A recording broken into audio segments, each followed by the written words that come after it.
Bismillahirrahmanirrahim. Assalamualaikum warahmatullahi wabarakatuh. Halo anak-anak hebat di seluruh penjuru Nusantara. Alhamdulillah bertemu lagi dengan Bu Aini di Bu Aini bercerita.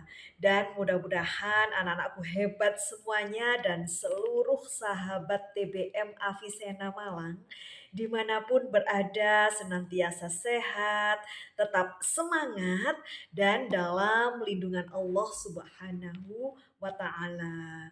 Alhamdulillah pada kesempatan kali ini Bu Aini sudah membawa buku yang sangat menarik, yakni buku yang berjudul apa ya?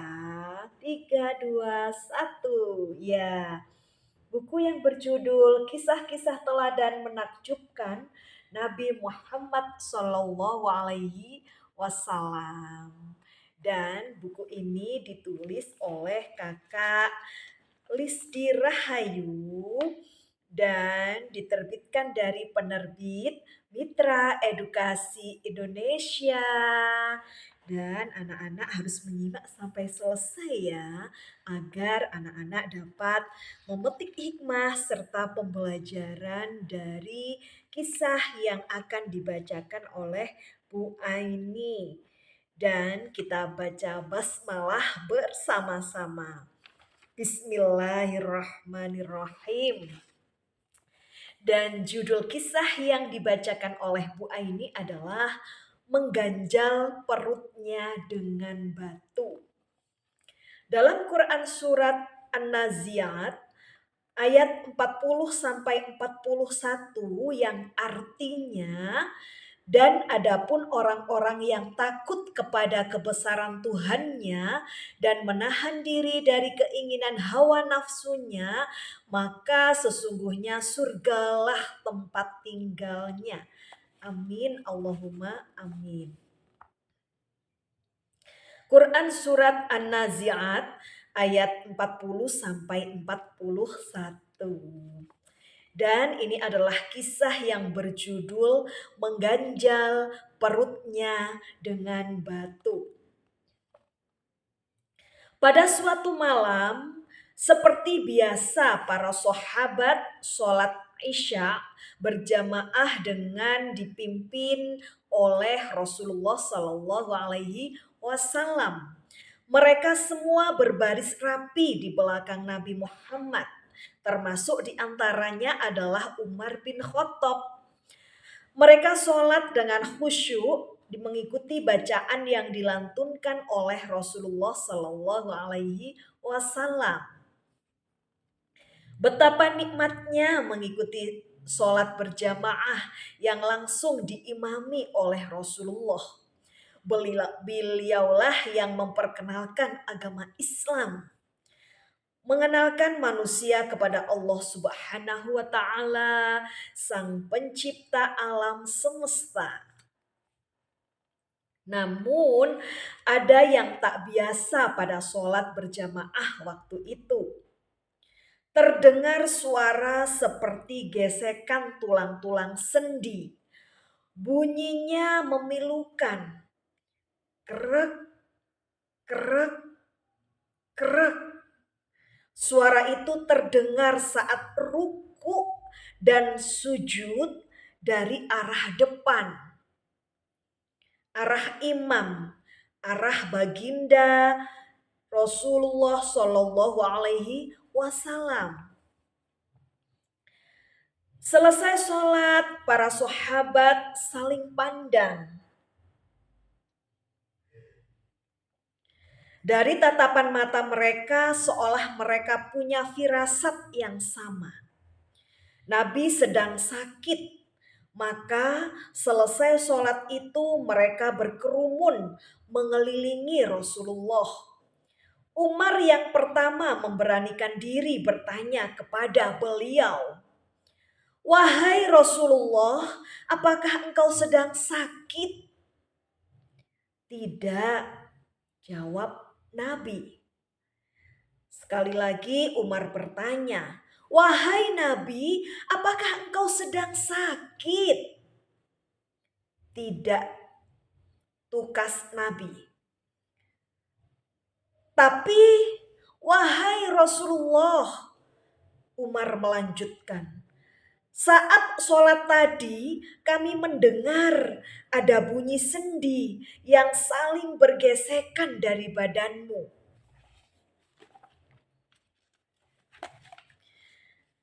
Tidak, aku tidak sedang sakit. Rasulullah kembali meyakinkan.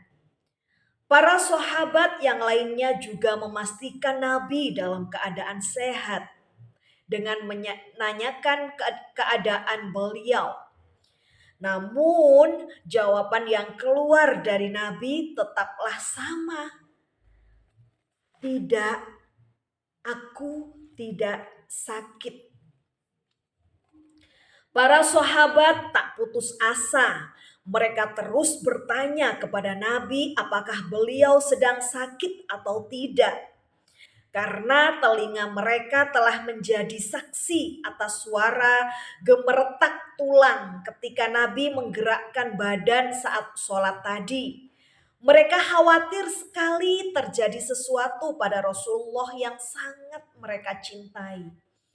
Terdesak oleh pertanyaan para sahabat yang tak berkesudahan itu, akhirnya dengan terpaksa Rasulullah Shallallahu Alaihi Wasallam mengungkapkan apa yang sebetulnya terjadi. Beliau pun membuka bajunya. Para sahabat merasa heran, kenapa Rasulullah membuka bajunya? Perlahan Nabi membuka kain yang membalut perutnya dan para sahabat melihat ada batu-batu kecil dalam kain itu.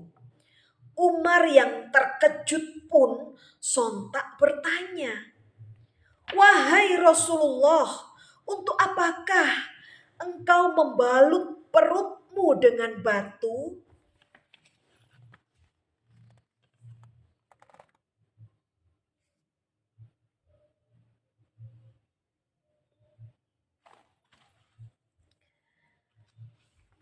Aku lapar dan aku tak memiliki apa-apa untuk dimakan. Dengan suara parau dan bergetar karena sedih, Umar berkata, "Wahai Rasulullah, sehina itukah engkau memandang kami?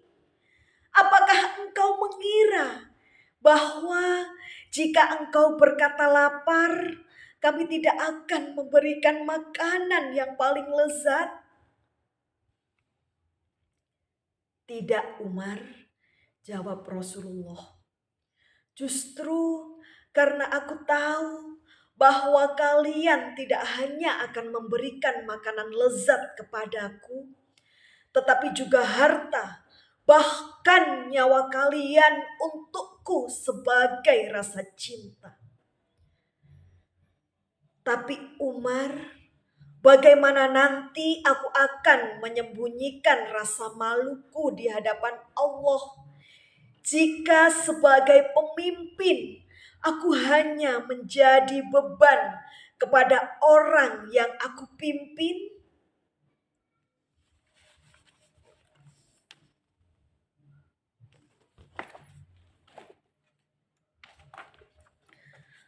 Mendengar jawaban Rasulullah Shallallahu Alaihi Wasallam tersebut, Umar dan para sahabat lainnya langsung terdiam dan menangis. Mereka sangat tersentuh menyaksikan keluhuran akhlak Rasulullah Shallallahu Alaihi Wasallam. Sungguh mulia akhlak beliau, padahal dengan segala kekuasaan yang dimilikinya sebagai seorang kepala negara, pemimpin umat tertinggi, Nabi Muhammad Shallallahu Alaihi Wasallam hanya cukup berucap satu kata untuk memenuhi perutnya dengan berbagai makanan lezat. Apa yang diinginkan pasti akan tersedia. Namun beliau tidak melakukan itu karena beliau ingin mengajarkan kepada kita untuk menahan nafsu. Nabi yang agung itu mengajarkan cara menahan diri untuk tidak mengambil barang sedikit pun dari kekuasaan yang dimilikinya, hanya untuk kepentingan dirinya sendiri. Nabi mengajarkan bagaimana berpuasa yang indah, yaitu menahan diri untuk tidak memanfaatkan apa yang menjadi amanahnya hanya untuk kelangsungan hidupnya. Masya Allah. Nah, anak-anakku hebat semuanya. Hikmah dari kisah yang berjudul mengganjal perutnya dengan batu yang sudah dilakukan oleh baginda Rasulullah Shallallahu Alaihi Wasallam. Di antaranya adalah bahwa Rasulullah Shallallahu Alaihi Wasallam adalah teladan nomor satu dalam segala hal.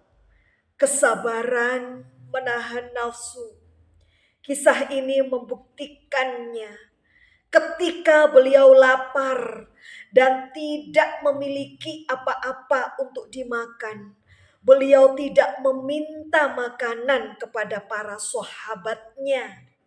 Beliau tidak mau membebani mereka. Sungguh contoh akhlak yang luar biasa. Dan beliau menjadi teladan serta panutan bagi kita semua umat beliau. Mudah-mudahan kita semuanya menjadi umat beliau dan mendapatkan syafaat Nabi Agung Muhammad Sallallahu Alaihi Wasallam kelak di hari kiamat. Amin. Allahumma amin. Nah, itulah tadi anak-anakku hebat semuanya, kisah-kisah teladan yang menakjubkan dari baginda Rasulullah Shallallahu Alaihi Wasallam. Semoga kita bisa meneladani akhlak-akhlak terpuji dan juga dapat menerapkan dalam kehidupan sehari-hari. Semoga bermanfaat bagi kita semua dan membawa keberkahan bagi kita semua. Amin. Anak-anakku hebat semuanya, tetap semangat belajar, tetap semangat membaca, dan tetap berbuat baiklah kepada siapapun, kapanpun, dan dimanapun anak-anak berada. Dan Bu Aini mohon maaf apabila ada kesalahan dan kekhilafan. Di Taman Makan Selasih cukup sekian dan terima kasih. Dan Bu Aini akhiri ihdinas siratal mustaqim. Wabillahi taufik wal hidayah. Wabiridha wal inayah. Wassalamualaikum warahmatullahi wabarakatuh. Sampai berjumpa di Bu Aini bercerita selanjutnya. Dadah. Salam literasi.